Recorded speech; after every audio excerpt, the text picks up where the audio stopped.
Well, hello everyone. So it's about 3 hours into the storm that's crossing Jacksonville, and things are already starting to flood a little bit.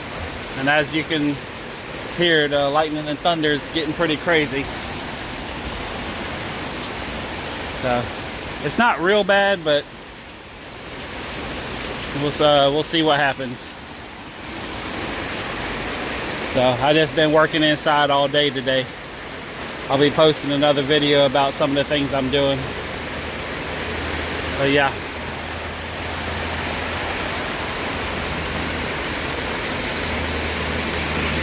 People are still using this street as a damn racetrack too, so even with it raining.